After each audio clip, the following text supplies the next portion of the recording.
My family stole my $480,000 settlement while I was in a coma. So I took their house and their future, and then you don't really understand what helplessness feels like until you wake up in a hospital bed, staring at a cracked ceiling tile you've never seen before, trying to move a body that no longer answers you. The pain was dull and distant at first, like my brain hadn't caught up with what happened. And then came the panic, crushing and complete, the moment I realized I couldn't feel my legs. I was 28 when a drunk driver plowed through a red light on a rainy September night in St. Louis, slamming into my Corolla and throwing me down an embankment like discarded trash. I don't remember much, just the way tires screamed, how the windshield spiderwebbed on impact, and the quiet crack of something inside me giving way. I came at 2 weeks later. My mother's voice was the first thing I heard, unnaturally sweet and composed. She was perched beside my bed like she was waiting for a magazine shoot, not watching her daughter wake from a coma. "You gave us quite the scare, honey," she said, squeezing my hand like a politician shaking a donor's. My dad stood on the other side. His ties still knotted like he'd just walked out of work. "Easy, Danny," he murmured, tipping a plastic cup of water to my lips. "You've been out for a while." What followed was a blur of doctors, scans, and whispered conversations I wasn't meant to hear. Terms like partial paralysis and spinal trauma circled my room like vultures. The only moment of clarity came from Dr. Larkin, a calm-eyed man who looked like he hadn't slept in days. He said I was lucky to be alive. I didn't feel lucky. He explained that the other driver's insurance had agreed to a significant payout, $480,000, to cover long-term rehabilitation and equipment. "That money is for you," he said. "For your recovery, for whatever care you need." My mother nodded along as if she had personally negotiated it. "We're handling everything," she said brightly. "All you need to do is get better." I might have bought it, if not for Marla. She was an old college friend, a lawyer now, and she started visiting me every few days. She brought takeout and real talk. "You need to make sure that settlement stays under your control," she warned gently one afternoon. "Even if your parents mean well, things can get murky fast when large sums are involved." I wave her off at first. "They've got it handled. They set up some kind of trust or account." She pressed her lips into a thin line. "Let me add something to the paperwork," she said, "just to be safe."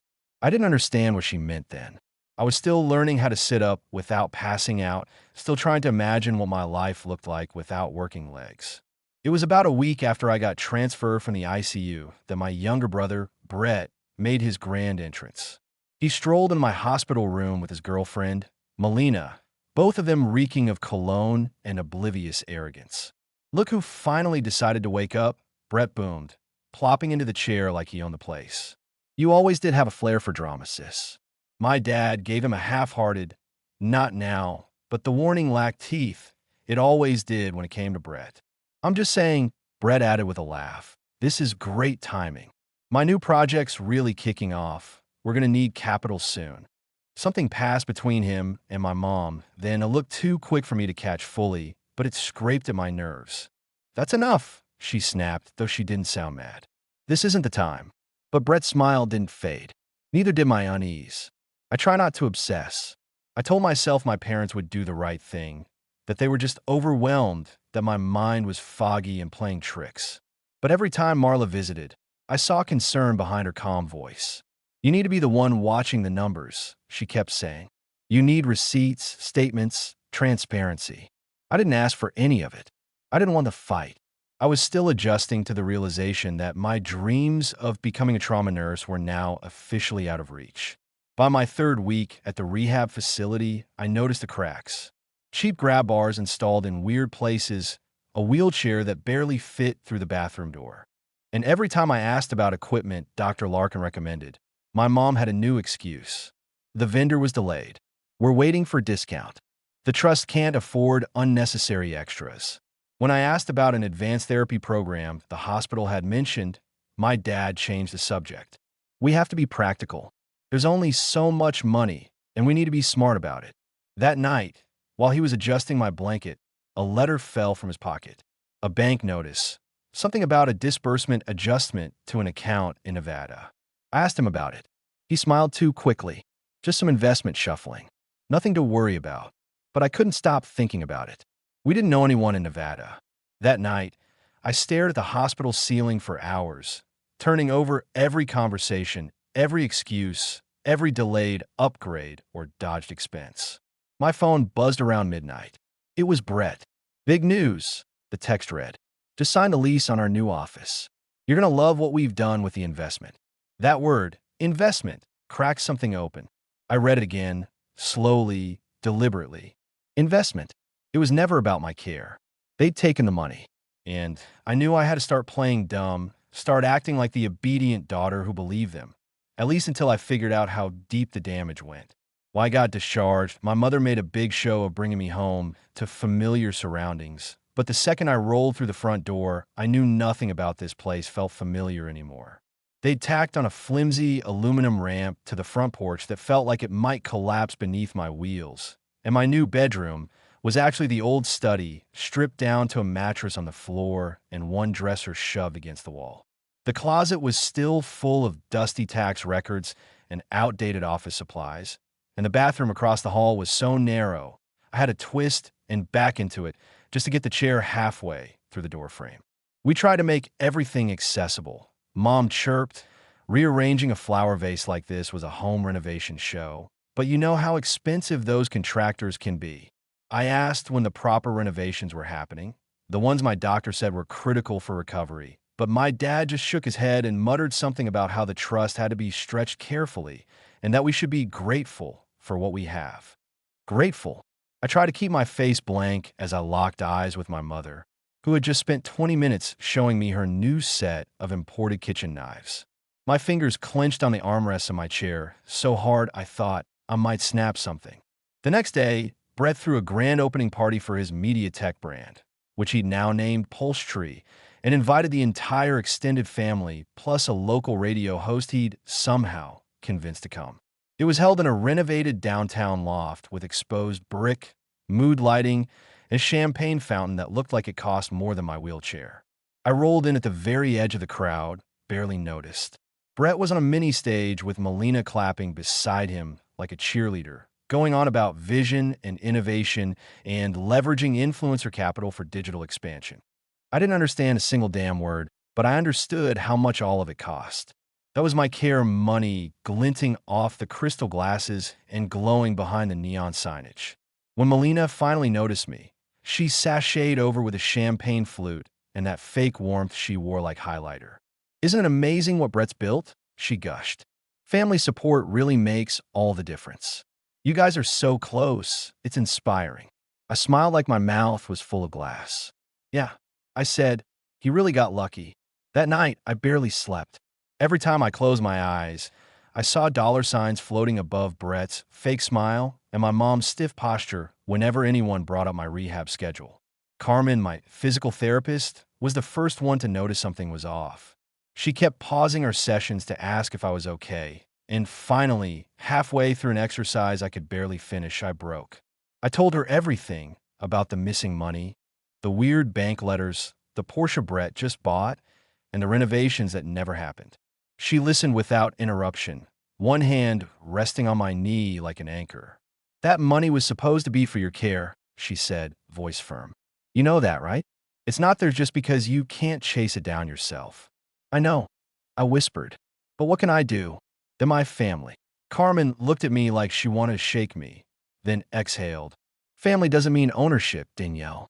And I have a feeling you've got more power than they want you to believe." That night, I called Marla. I hadn't spoken to her since the day I left the rehab center, but she answered on the first ring. "I was wondering when you'd call," she said. "Tell me what you found." I gave her everything I could remember, dates, amounts, Brett's new company name, the Nevada references. "I think he used at least 200 grand, I said. "But I don't have the paper trail." Marla's tone shifted immediately, her words turning clinical and sharp. "Then let's get it. Every statement, every receipt, every message you can access. Start collecting. And remember that clause we added to the trust?" I said yes, already opening my notes app to log everything I could think of. "Good," she replied, "because that clause is our nuke." Before I could ask what she meant, my mother barged into my room without knocking, a glass of wine in one hand and a smug smile on her face. "Brett's got a surprise," she said, eyes glowing. "Come to the driveway." I followed her out, my heart already pounding.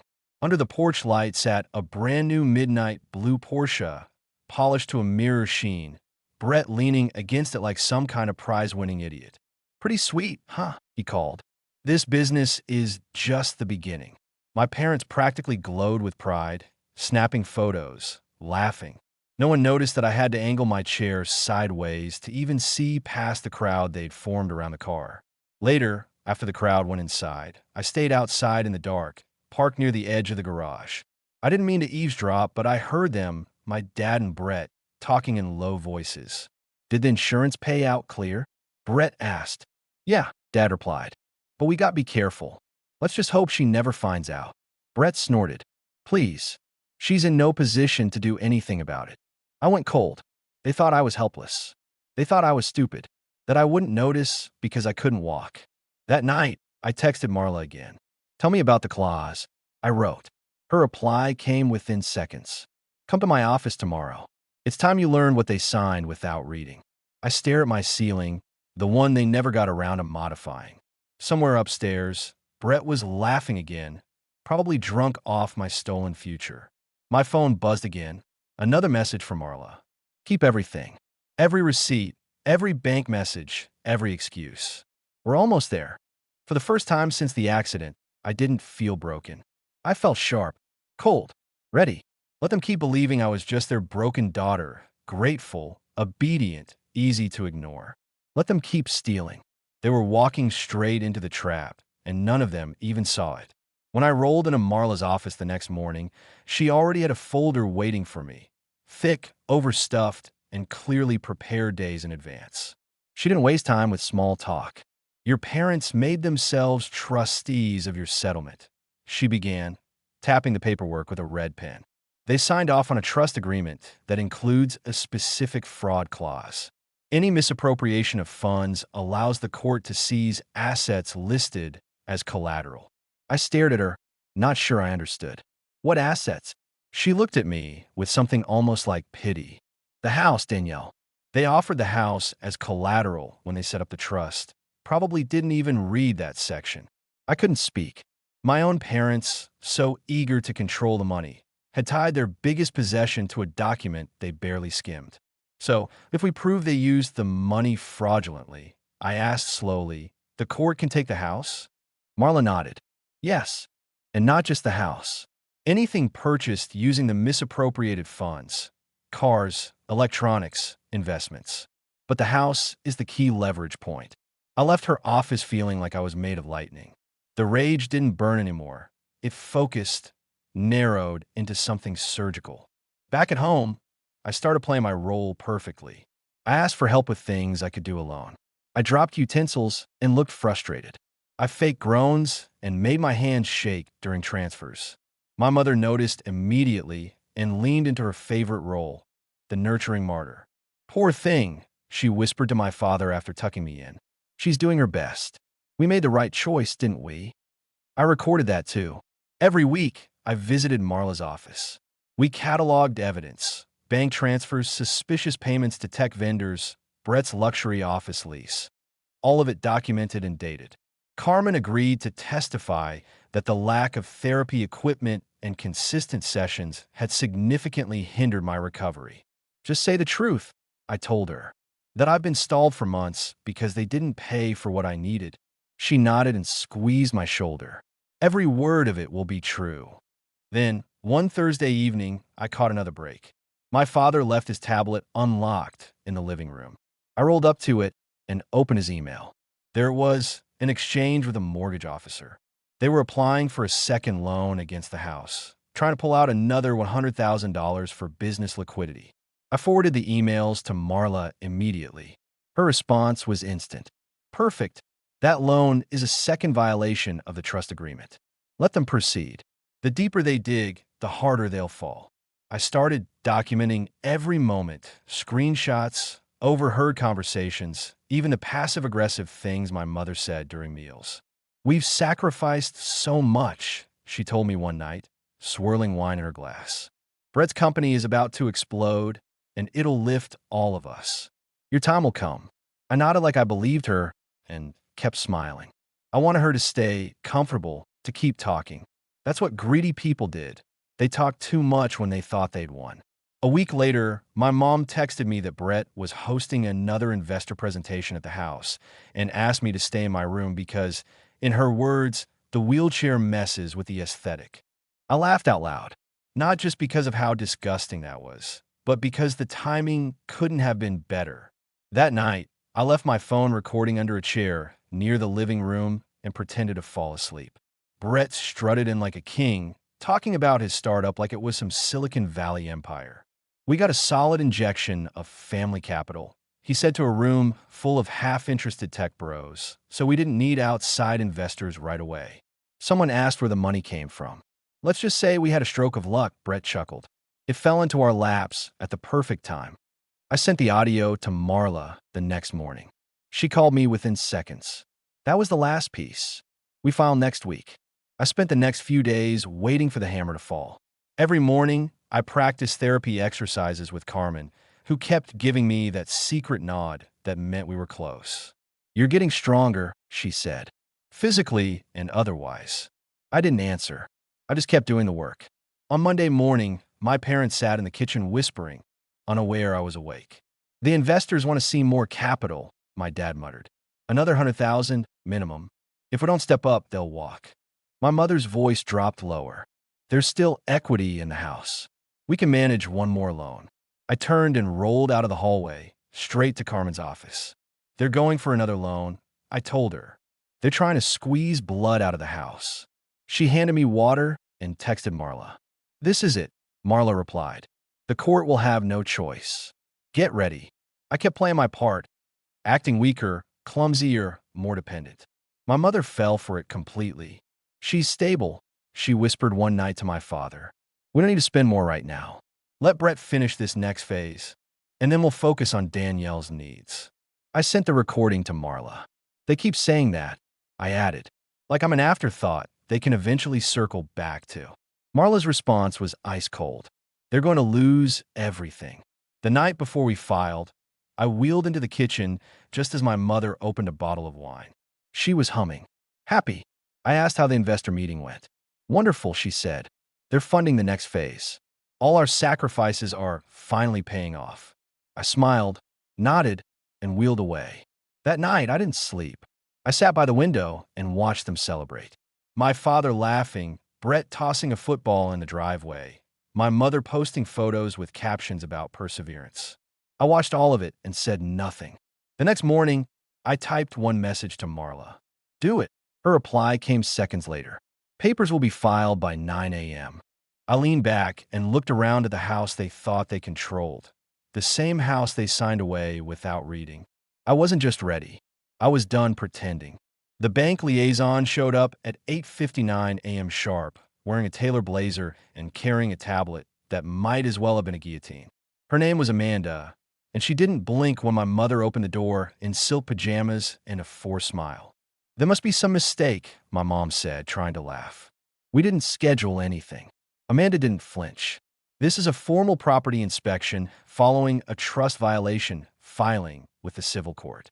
We're here to document the house's current condition for potential asset seizure. I rolled into the hallway in time to see my mother's face shatter into something raw and unfamiliar. Danielle, she breathed. What is going on? I met her eyes and said it flatly. You violated the terms of the trust. This house was collateral. You signed it away when you misused my settlement. My dad appeared behind her, his shirt half-buttoned, blinking like he couldn't process what was happening.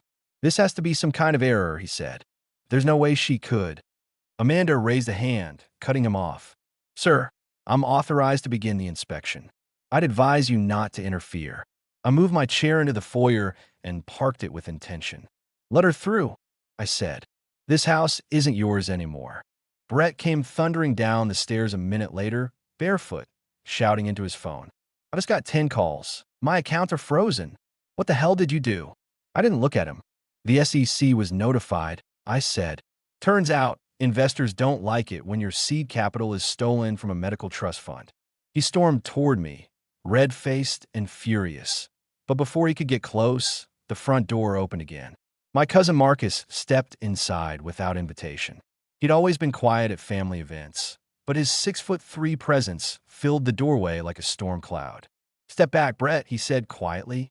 "This isn't going to go how you think it will." Brett hesitated, eyes darting between Marcus and me, then backed away slowly, seething but not stupid enough to challenge him.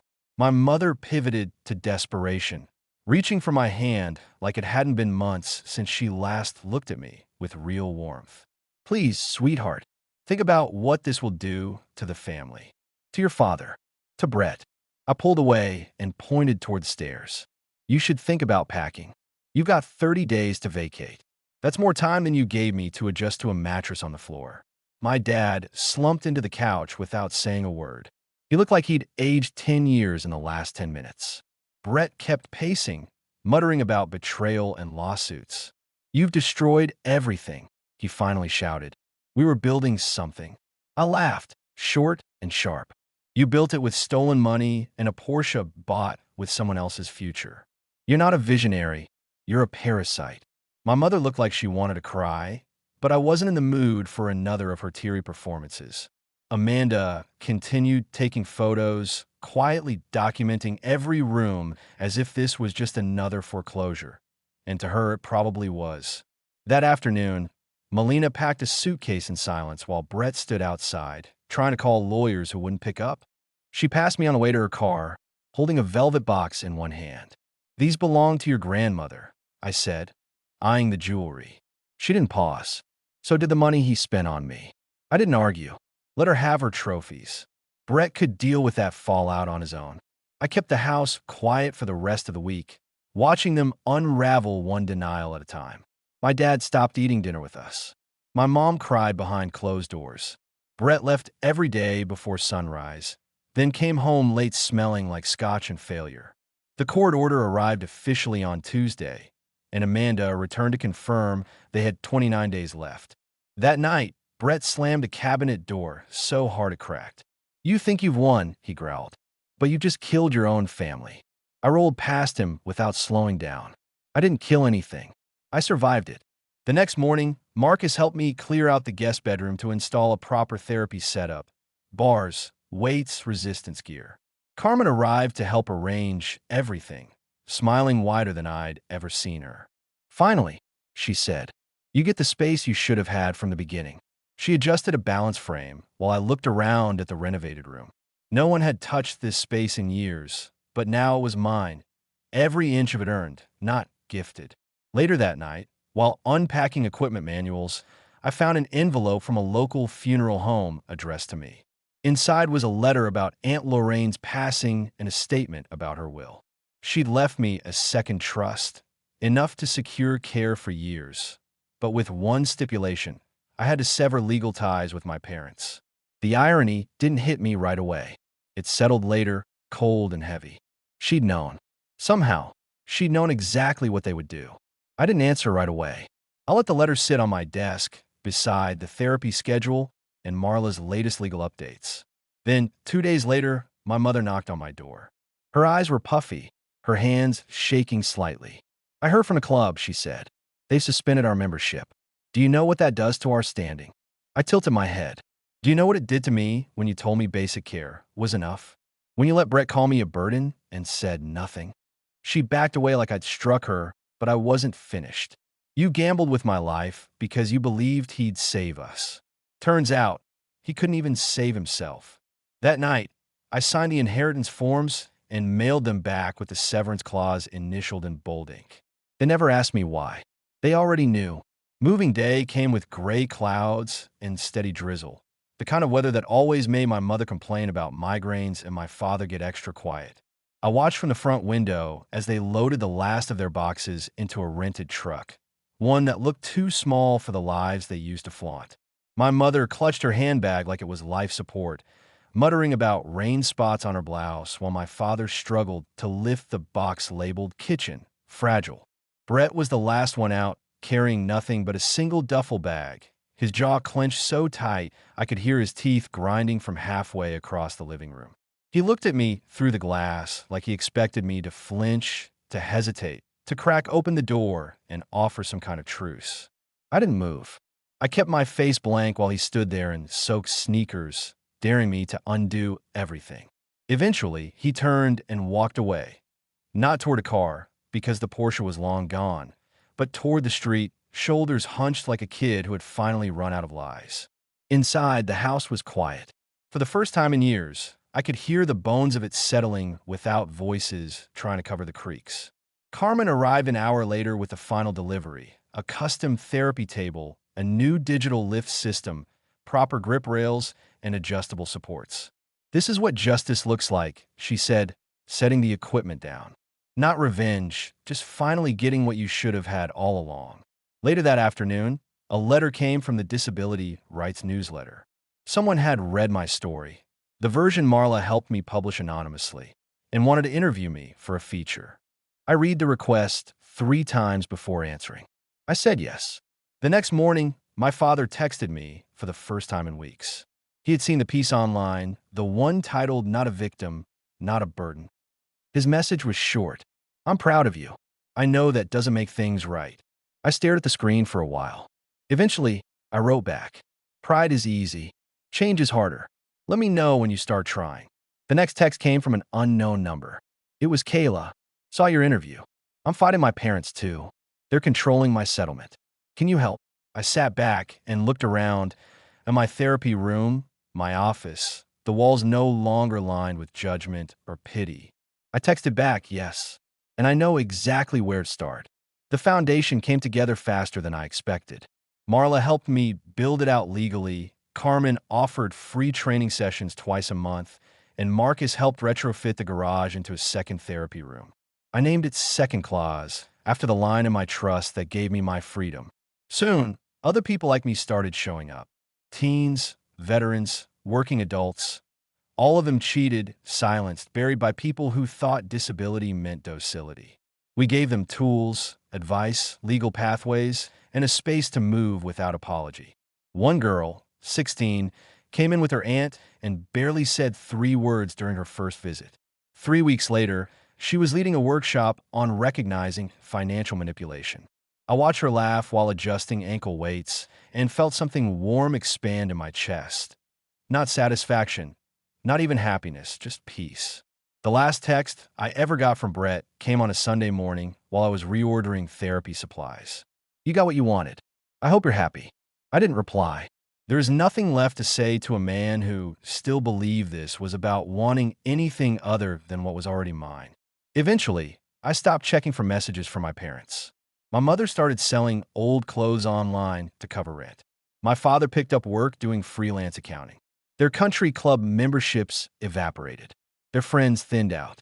Brett filed for bankruptcy and tried to pivot to consulting, but no one trusted him anymore. The last I heard, he was living in a shared rental outside the city, pretending it was temporary. I no longer cared. Justice didn't mean watching them suffer. It meant finally having the space to breathe, to move, to build.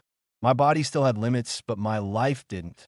I didn't need their approval or their money or their stories about how hard they tried. I needed what I'd earned, and now I had it. I was done surviving in someone else's house. Now I lived in mine.